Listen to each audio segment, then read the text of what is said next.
So this past summer, I tried a different hike up to Mount Talac in the South Lake Tahoe area. Anybody here hiked Mount Talac? It's 9,735 feet tall, and it's about a 3,500 feet elevation gain from the base to the top. There's some places where it's pretty steep. So my daughters and I set out very early in the morning, which is key number one. Lots of water, lots of food, glorious day. We're on this ridge above the lake. We could see the cabin where we stay. It was a gorgeous morning, bright, happy, flowers, sunshine, birds. Julie Andrews came around to sing. It was brilliant. Fast forward to midday. Higher elevation under the blazing sun. I found myself on this shale area that it felt like it was a complete vertical lift here of this red, broken up shale, whole vast area. I felt like I was on Mars or something. There was no vegetation of any kind that meant anything. There was no variation in color of the rock. So it became a little difficult to see where the trail was. And I'm trekking along with my trekking poles, and we couldn't see where we'd been. There was no more gorgeous vista of the lakes. It was just this moon rock. Looking up, all we could see was more of the rock. Maria von Trapp had long left us. It was impossible to tell how far it was to the peak. We couldn't even see it at this point.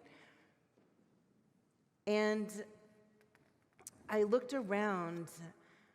I had sent the girls on ahead because they're young and they were just going to blast on up the trail. And that was safe because there were people around. But I looked around and it was hard to see the trail. And I could see right in front of me just these smoothed out rocks that had been placed just so. And that was the indication of the trail. And all beyond that, though, it was just kind of a blur. And it must have been because the sun was coming straight down. It just all washed out visually.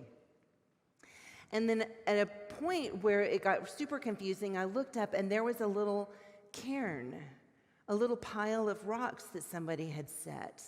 And I thought, oh, well, there's the trail. And I kept going, and then there was another little cairn, another marker.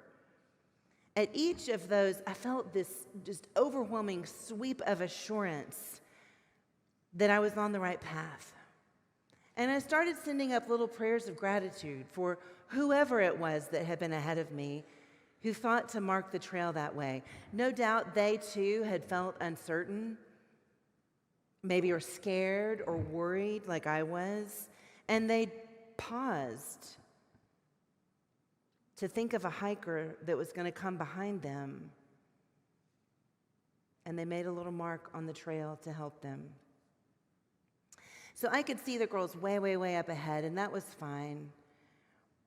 But it was really rough going there, and I started to get angry at myself and my shaky knees, upset that I'd even started this hike. Who thought this up? I did. And who would rather go hiking than just bob around in the lake with a cool drink? Again, me. But what kept me going was this vision that I had of the peak and myself up there with the girls at this gorgeous peak. And it's one of those mountain peaks that when you get up to the top, it's a 360-degree surround view.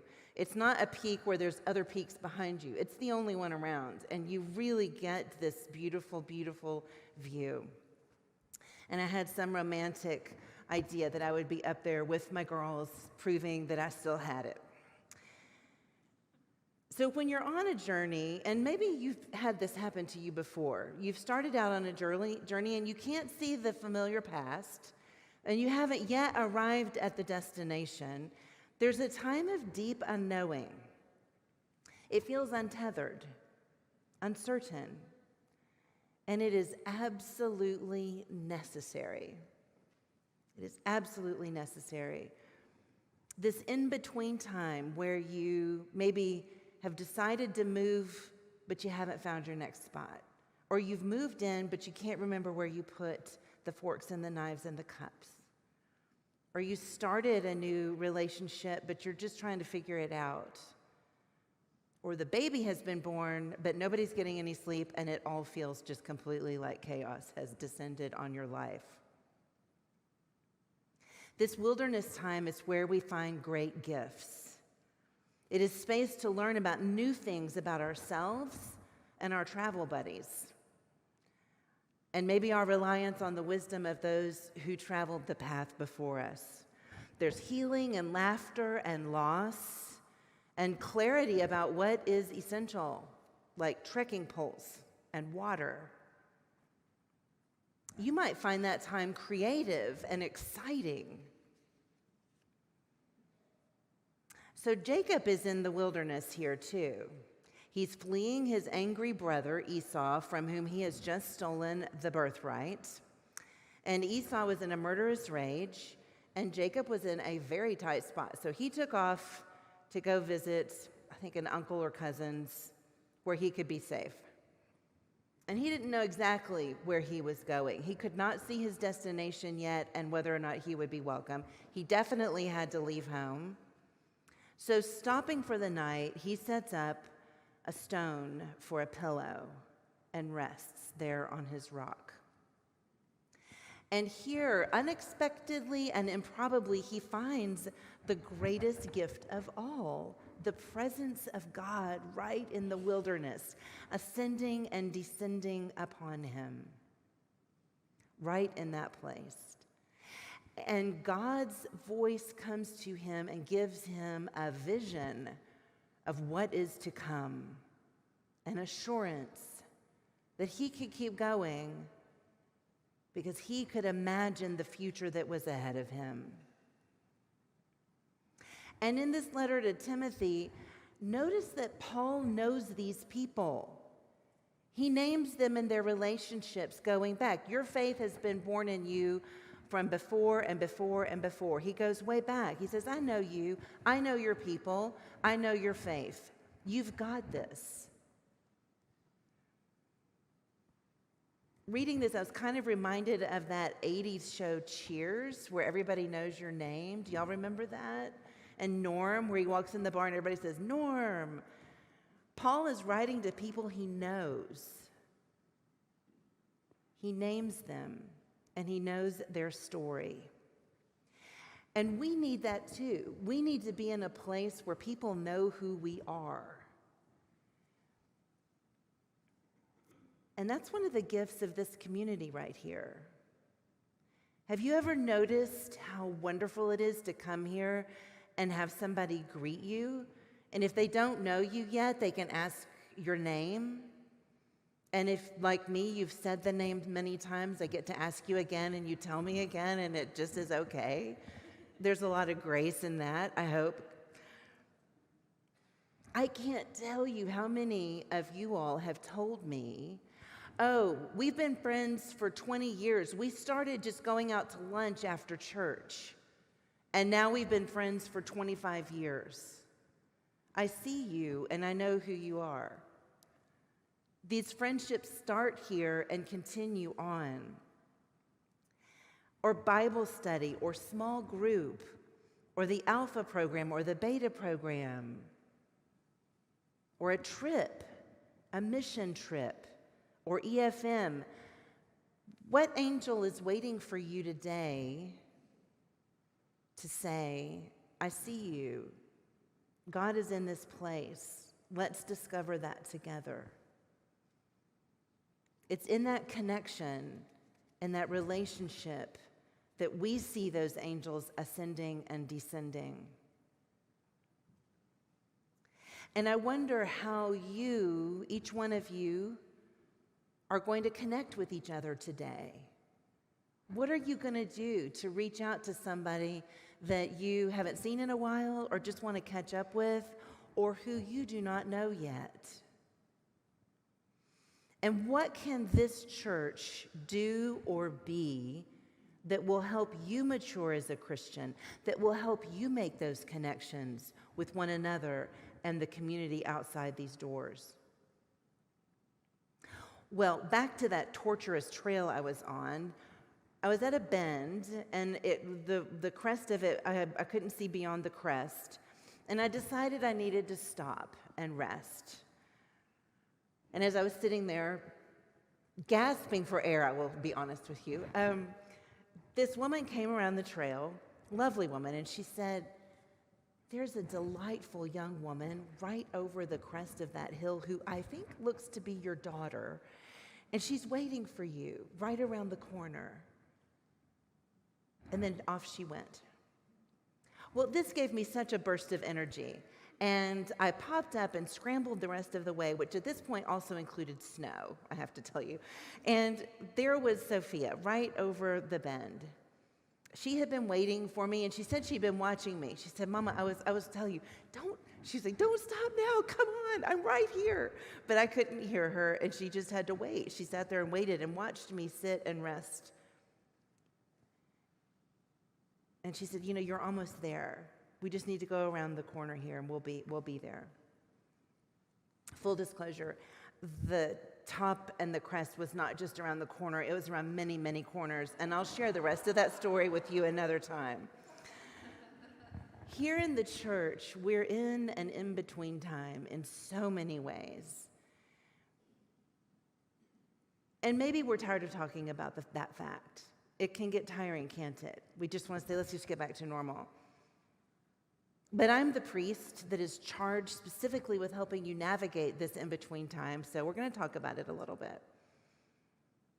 All Saints left behind one reality quite some time ago.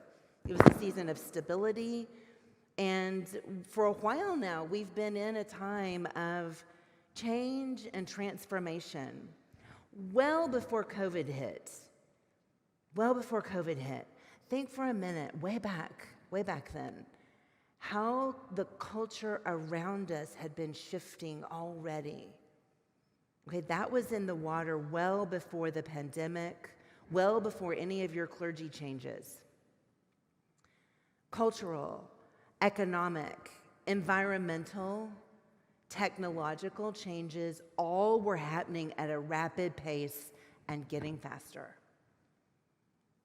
Accelerated and compounded by one another, by the media, and then by the pandemic. And all of that intersected and touched each one of us at every level of our life. And yet, even amidst the loss and the feelings of chaos and then isolation, we found gifts in that wilderness, didn't we? And sometimes people say, well, I'm really sorry to say this, but there were some good things that came out of the pandemic. And it's kind of weird, we're sort of apologetic, but we were more resilient than we maybe imagined we could be. We had an opening up of awareness around the brutal realities and experiences of racism and the powerful, creative, and frequently joyful resilience of cultures and people who resist oppression and systemic racism, sexism, and gender oppression. We all experienced to varying degrees the isolation, worry, and loss and anxiety of the pandemic. Churches and every other institution in the world had to stop gathering in the same way, stop performing in the same way. Our creative processes had to look different. Education and learning were different. Our losses were profound and complex. And it is tempting, I will share with you, it is so tempting sometimes to just say, let's move on. Let's just move on and find our new normal. And in some ways pretend that nothing has changed. But really, if we're honest, so much has changed. We didn't leave the journey of the past 2 to 10 years unmarked, unchanged, unchallenged. And it's important to notice the things we gained as well.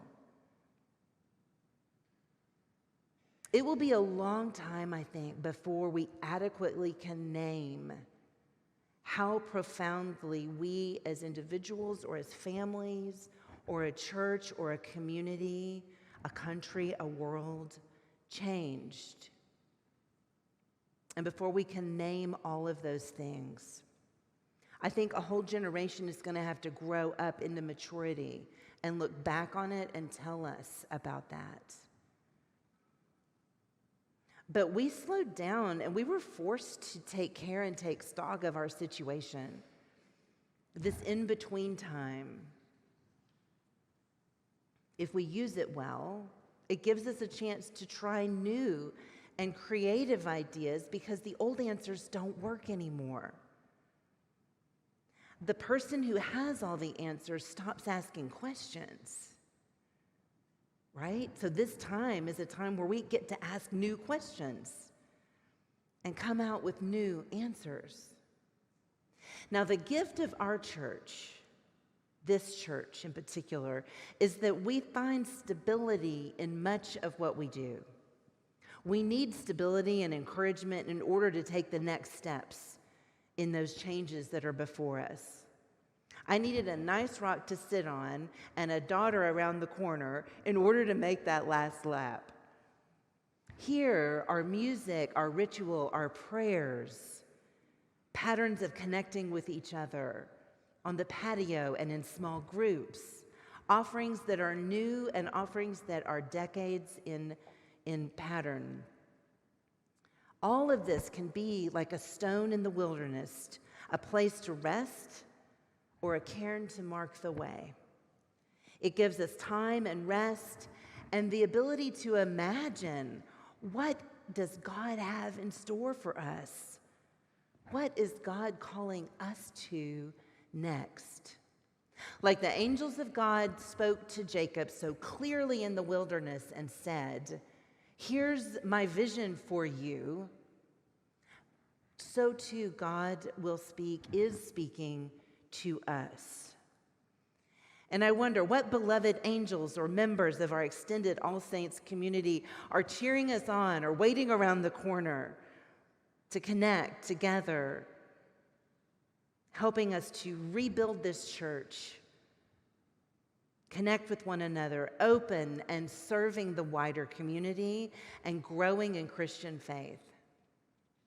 Our job is to recognize the angels among us, to have this as a restoring and resting spot in the wilderness.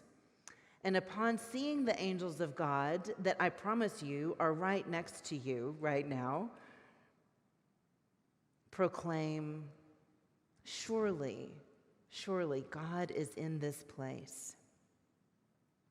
God is in this place, and with that strong proclamation as our foundation, I ask you this: what is the future that you imagine for this church?